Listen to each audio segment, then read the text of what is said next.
Yebo, sanibona. Ninjani niyaphila bafowethu? Le top niyaphila, mfowethu Mkhonzo nibingelelayo. Ntambama nje siyabonga kakhulu maniphila bafowethu. Sibonga sithembe niyaphila nonke lapha emakhaya noma lapho nikhona. Ngamukela onke ama-new subscribers, ama-new followers, nabo bonke abasubscribile nje nabafollowile. Kanjalo nabaviewayo ama-video, abakhomentayo, everyone ngiyanibonga kakhulu. Thank you so much for supporting this channel. Ngicela niqhubeke nenza kanjalo nabangaka subscribe benze kanjalo. Ngiyabonga kakhulu mfoka Mkhonza lo. Bafowethu, kuningi okwenzeka eSouth Africa njengamanje. Kuyalena lekuhlafuna intshebe.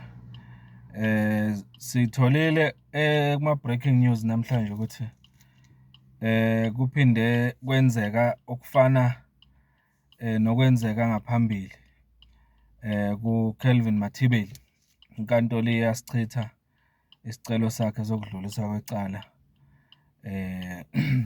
noma kwi-case ebeyiphuthumisa ukuthi kuhoxiswe indaba yokuthi aphenywe noma kugaselwe emabhizinisini akhe nayo yonke indawo lapho asebenzela khona. Siyabona ukuthi inkantolo selokhu iyaqhubeka nokuthi no amaphoyisa wavunyelwa aqhubeke enze umsebenzi wawo. In short, umfoka Mkhwanazi noma uGeneral Mkhwanazi nezakhe zibonakala zisahamba phambili uma zibhekene noKelvin Mathibeli. Namhlanje-ke sibonile ukuthi inkantolo la bedlulise khona i-case iphinde yathi cho asivumi ndoda. So-ke uGeneral Mkhwanazi is winning. Simbonile-ke naye uGeneral Mkhwanazi izolo njengoba bekugoqwa sekuvalwa noma sekurepha ilokhu njani i-ad hoc committee ePhalamende isigoqa umsebenzi wawo wonke ebeyiwenza. Sibonile-ke uGeneral Mkhwanazi evela okokugcina kwenza izethulo zakhe ezokugcina nokuphendula imibuzo ngezinto ezithile eziye zavela after esetestifyile okokuqala. Mhlawumbe nje ziningi izinto nawe izwile ezikhulunyiwe laphiyana. Kodwa engifuna sikuphawule kakhulu ukuthi uGeneral Mkhwanazi kuzo zonke izinto abemangalelwa ngazo nalabo bebezama ukudicilela phansi isithunzi sakhe ngokuthi bazame ukumenza ubufakazi bakhe bubonakale njengalo obungekho credible noma obungathembakala. Bahlulekile ngoba kunokuthi uMkhwanazi izinto ayezishilo kuvele ngazi ukuthi azilona iqiniso kunalokho ubuye nobunye ubufakazi obumo ke manje wazoshaya ikhanda. Ake nje senze example nge-call erekhodiwe eyayiphakathi kuka General uSibiya kanjalo no General Sinthumela. Uma ubheka le conversation leyana ibe namandla kakhulu leya recording okuhle nengikuthandile ngaleya recording ukuthi ayenziwanga uSibiya, yenziwa uye uGeneral Mkhwanazi erekhoda uGeneral Sinthumela bekhuluma ngomkhwanazi. Uyabona? So-ke umama uSinthumela, uGeneral Sinthumela, uyakhumbula ukuthi wathi mayevela kwiMadlanga Commission mangikhumbula kahle, even nakhona ku-ad hoc, indlela akhuluma ngayo uGeneral Sinthumela ububona ukuthi she's convincing izinto ayizisho. Wawungalingeka ukholwe yonke into ayishoyo ukuthi ngempela iqiniso, kodwa izinto ezivezwe uGeneral Mkhwanazi ngayizola hayi ziphinde zabonisa ukuthi kahle labantu laba okukhulunywa ngabo ukuthi basebenzisana nezigebengu nayo yonke into abayenzayo ukudicilela phansi isithunzi se-South Africa vele kunjengoba kushiwo ngapha. So uMkhwanazi ufike wakubonisa lokho, washayela isipikili sokugcina. Kumanje nje bonke uGeneral Sibiya, uGeneral Sinthumile nombani, bonke labo bantu labo njengamanje abanayo into abangayikhuluma njengamanje engaconvince iSouth Africa ebonisa ukuthi uMkhwanazi is wrong, ibona aba right, akukhona okukodwa. Kodwa futhi okunye okuvelile nokungichazile indaba yokuthi uPresident Ramaphosa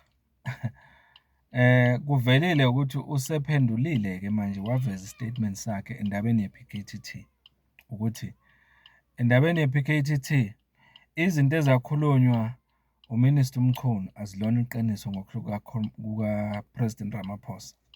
Chitha yonke into uRamaphosa uthi yena wazi sekwedlula isikhathi ngendaba yokudisbandwa noma ukuhlakazwa kwalolu phiko lwe-PKTT. Okusho kona ukuthi le nto eyashiwo uMchunu ukuthi wamazisa uPresident and all that into engekho ngokusho kwa-President Ramaphosa. So-ke kusho ukuthini-ke lokho ngobaba uMchunu?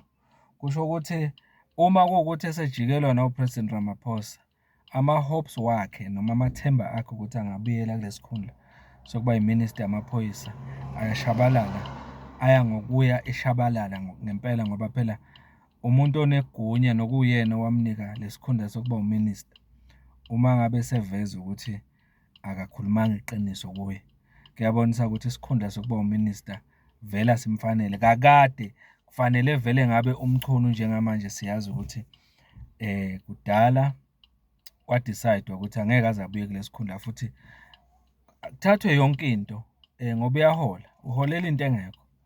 Uyayibona? So uPresident Ramaphosa-ke umfake phansi ebhasi uma singayibeka ngaleyo ndlela. Kuningi okuvelile mani laphana kuningi kakhulu. Ubaba uGeneral Mkhwanazi uze waveza nokuthi yes he did meet uKhethi Matlala. Waveza nezinto abayikhuluma noKhethi Matlala nezinto ezavezwa uKhethi Matlala kuye and all that. Kodwa okubaluleke kakhulu engicabanga ukuthi kuvelile lapha ukuthi ilephuzo elivezwe ubaba uGeneral Mkhwanazi ukuthi kukhona impi ekhona between uNdosi ubaba uBhekicele nobaba uSenzo Mchunu, and ebona njengamaphoyisa bazithola in between kulempi eliwa uMchunu noBhekicele. Amaphoyisa mawungabheka izimpi eziningi eziliwa yilabantu ababili yizo othola ukuthi manje ziholela kuyo yonke lento okukhulunywa ngayo njengamanje. Uyabona? Because uGeneral sorry uMinister uMchunu no former minister uBhekicele kunezinto eziningi abalwa ngazo okutholakala ukuthi kwesinye isikhathi bayithola amaphoyisa ese-between bona belwa ngamaphoyisa noma belwa ngale department yamaphoyisa. Okuyinto okufanele ukuthi iphenyisise ihlolisiswe le ukuthi ngempela ingalungiswa kanjani ngoba inomthelelo omubi kule department yamaphoyisa ukuthi kungaba nabantu ababili abalwa izimpi zabo bagcine sebezilwa even ngama-resources estate. Okuyinto uGeneral Mkhwanazi athi uyafisa ukuthi iphenyisiswe le. Ake ngiphethe-ke ngendaba nje ehlukile eseceleni-ke manje ukuthi ePhalamende namhlanje sibonile njengoba ebuyile ubaba uJohn Hlophe oyilide ye-MK Party ePhalamende ne-First Deputy President ye-MK Party. Namhlanje abe-address i-caucus ye-MK Party ePhalamende okusho kona ukuthi ubuye ngempela usemsebenzini njengamanje ubaba uJohn Hlophe. Kuhle-ke lokho ku-MK Party ngoba kuzoyisebenzela ukuthi njengoba isiyokhethweni sibe sonke siphelele. Akufanele kube nokushoda kwama-leader, kufanele abe khona wonke emsebenzini wawo. So bese lo sikhuluma ngezinto ezithile ngayo ubaba uJohn Hlophe nemisebenzi yakhe kwi-MK Party nezinto nje ezithile okufanele sizazi ngaye njengoba ebuyile. Kodwa ngithi ake ngiyibambe la okwamanje. Ziningi iy'ndaba njengoba sengisho bafethu. Bengithi nje ake ngenze le video sike sixoxe ngalama different topics engiwafakela. Ake sizokuphawula kwakho uthini ngakho konke lokho, ikakhulukazi lokho okuvele kwi-ad hoc committee mangabe kuvela ubaba uGeneral Mkhwanazi izolo. Kanjalo naloko ukuthi breaking news uKelvin Mathibedi has failed again. Inkantolo imchithile esicelweni sakhe sokudlulisa le case yokuthi kuphenywe yonke into yamabhizinisi akhe and everything. Okusho ukuthi uMkhwanazi is also winning kuleyo ndawo. Ake siphawuleni ngakho konke lokho. Mfoka Mkhonza sohlangana kuvideo elandelayo. Thank you so much.